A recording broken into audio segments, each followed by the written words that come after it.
Hello Infinite Gamer for you, it's Douy75 bringing you another episode in the Road to MOAB series. This is a MOAB I got earlier today and it's the first one I've had in quite a long time actually. I'm using the MP7 with two attachments, silencer, rapid fire. My perk setup is sleight of hand, assassin, sit rep, and I'm running specialist, running hardline, scavenger and quick draw.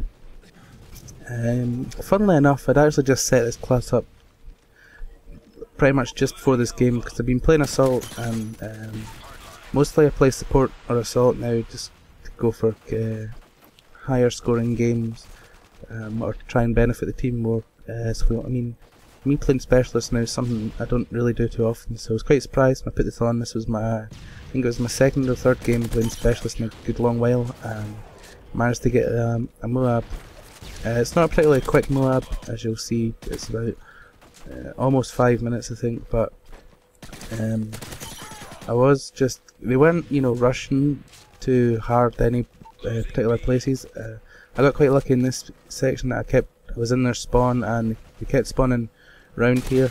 I'm also kind of lucky as well because I recently got a scuffed controller and I posted a review of that on my channel and I'll put a link to that in the description if you want to go watch it.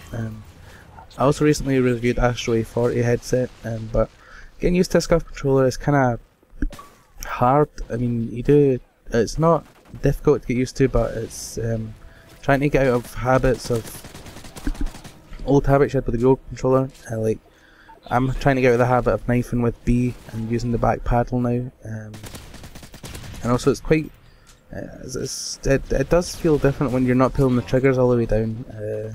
But it's something that you get used to quite quickly. And it's a really good controller.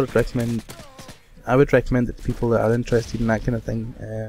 I think it does kind of improve your game a bit.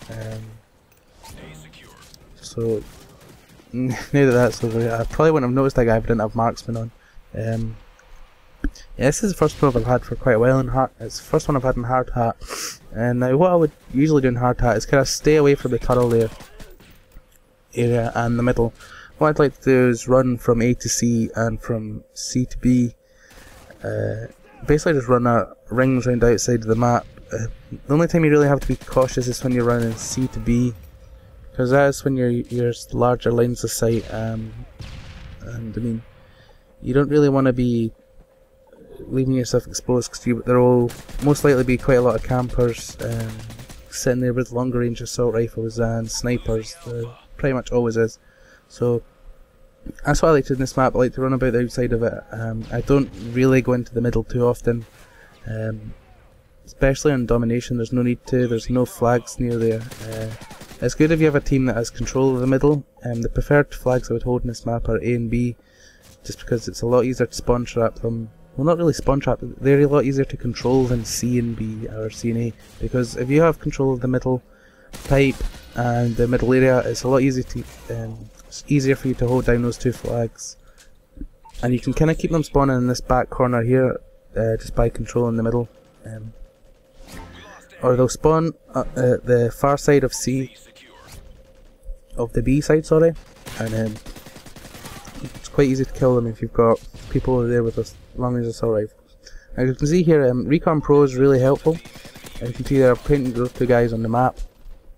I would probably have died if I hadn't painted them on the map, because I would have had no idea where they were, but because I've got Recon Pro, it's very, very helpful. And obviously that's something you won't normally be running Recon, but if you have Specialist you'll get it, and it's really helpful.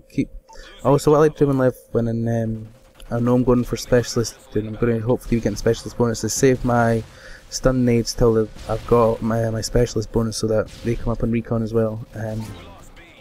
Now I'm 15th prestige currently, and I think they're rumouring to bring out 16th to 20th, but I'm not going to go to 20th just because I've got all the perks pro. I'm working up to getting all the guns gold. So I mean, I don't really want to be doing things like getting Recon Pro again, because it is a bit of a burden to get. And getting things like blind eye pro takes time when I don't often play with blind eye equipped. I really do get lucky there. Didn't actually realise how many of them there was on B there. Just looking there now. At this point I was just like, I didn't give a crap if I died. So that's been my gameplay. I hope you guys have enjoyed it, and yeah, I hope you enjoyed it. As always, keep it tidy. Thank you for watching. Bye.